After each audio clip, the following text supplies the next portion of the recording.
Imagine waking up one day and realizing, your entire life was just a lie, that you were nothing but a disposable weapon. Well, today we're diving into this incredible explainer breaking down the thrilling narrative of a top-tier assassin. This guy gets betrayed, murdered, and then, completely out of nowhere, thrown back in time with a second chance at life. We're unpacking the ultimate master plan of Cyan Vert, and let me tell you, this isn't just your standard starting over story. It's an intricate, high-stakes revenge thriller all about, quite literally, rewriting destiny. So the story kicks off with this haunting line, "What a foolish life I led serving that bastard." Those are the actual dying thoughts of Cyan Vert.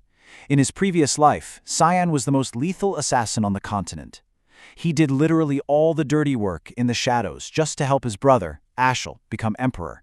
But what did he get for all that absolute loyalty? Total betrayal. The very second Ashel secured the throne, he got terrified of Cyan's power and just had him slaughtered by an entire army. But here's the kicker. As Cyan is bleeding out, cursing his own blind devotion, he blinks, and suddenly, he wakes up in his bed. He's exactly 10 years old again. And this brings us right to the core motif of the entire narrative. Just look at the contrast. Cyan's past life was completely defined by being weak-willed and overly loyal, basically a naive tool for his brother.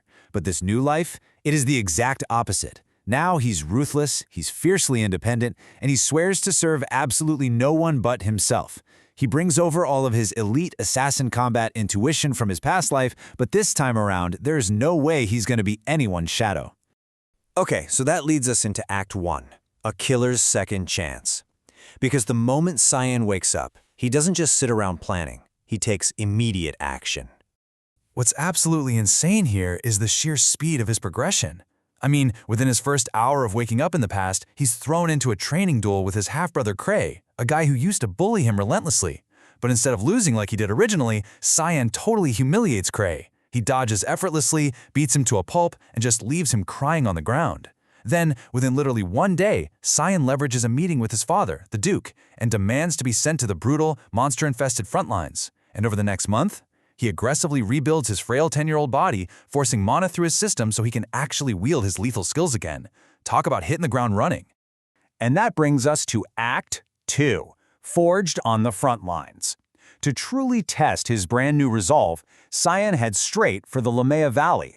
So the Lamea Valley is this brutal, chaotic war zone where humanity fights off demonic invasions. And Cyan intentionally uses this deadly environment to forge himself into a weapon. A crucial turning point happens when he finds a hidden temple of Luminol. He's looking for an old friend, Karum. Karum is this ancient, sentient, demonic sword. She hungers for blood and destruction, and normally she tries to possess anyone who even touches her. But when 10-year-old Cyan grabs the hilt and calls her by name, he basically slams the demon's presence right into the ground until she calls him master. She submits instantly, giving Cyan this terrifyingly loyal, incredibly powerful companion. Now armed with Karum, Cyan's feats on the front lines become just absolutely staggering. To force his body to level up quickly, he actually drinks poisonous hellhound blood. Yeah, it's a foul substance, but it permanently boosts his physical power and mana. In the dead of night, he sneaks out to solo these massive death worms, and because he's consuming so much demonic blood, he literally begins to smell like a beacon of dark power, which attracts even more elite monsters. Get this, he even ends up accidentally riding a devil dragon through the sky, just trying to steal a taste of its blood. The guy is completely unhinged in his pursuit of power. But all of this crazy chaos actually leads to a massive divergence in the lore. During one of his wild escapades, Cyan crashes right in front of Valkyrian, the Demon King himself. Now remember, in his past life, Valkyrian eventually sparked a massive, devastating war. But here, Cyan just boldly speaks to the Demon King. He figures out that Valkyrian actually just wants prosperity for his own people. So, Cyan strikes a deal. He secures a solemn vow from the Demon King that he will never initiate war against humans. Let that sink in. In a single conversation, an 11-year-old outsmarts destiny and changes the entire course of continental history. It's wild. Having conquered the front lines, Cyan is summoned to the prestigious Royal Academy. We're shifting from a literal battlefield to a political one here. Let's map out the treacherous faction Cyan has to navigate, because it's basically a narrative obstacle course. First up, his own family, the Verts, specifically his traitorous brother Ashel, whose power Cyan is secretly dismantling behind the scenes. Then you've got the royal family, including the outcast Princess Erin. Cyan actually aggressively protects her from Ashel's manipulations. And finally, the corrupt nobles from the Gam Kingdom, like the sadistic Barrett. Cyan eliminates these guys without an ounce of mercy. I mean, at one point, he literally forces an exploding mana marble down Barrett's throat. He's establishing absolute dominance. And right at the start of the school term, he drops an absolute bombshell, the 92. During the elemental assessment, Cyan shatters Academy records by revealing a 92% affinity for the darkness element. It's a staggering, completely unheard of result, and as you'd expect, this immediately draws the attention of everyone, including some very dangerous people lurking in the shadows of the school. Which brings us perfectly to our next section, Successor of Black Fog.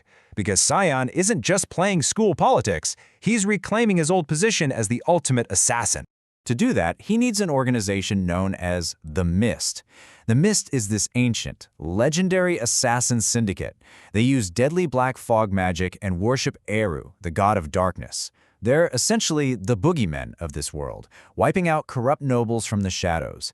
And this hidden syndicate is exactly what Cyan needs if he wants to operate entirely off the grid. But in true Cyan fashion, he doesn't just join them. He orchestrates a complete hostile takeover. Step 1. He corners instructor Syrah, effortlessly bypassing her cover as the Hallmaster of the Mist and forces her to take him to their hidden underground base. Step 2.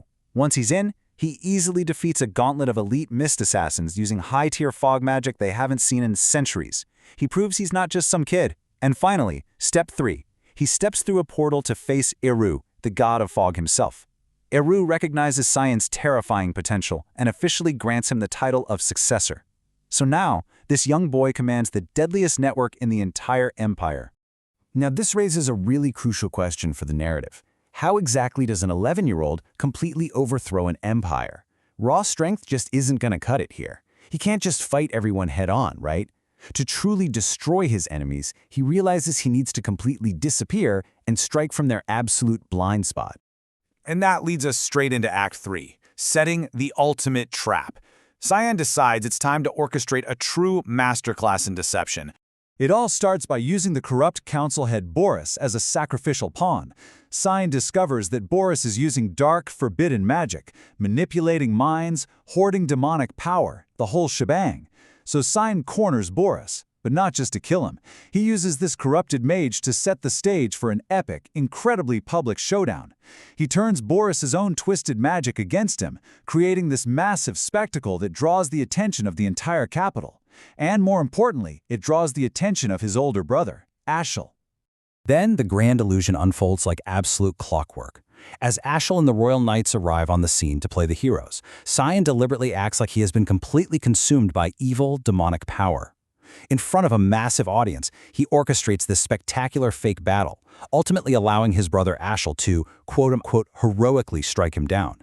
The whole empire goes wild. They celebrate Ashel as the champion of light. But the reality?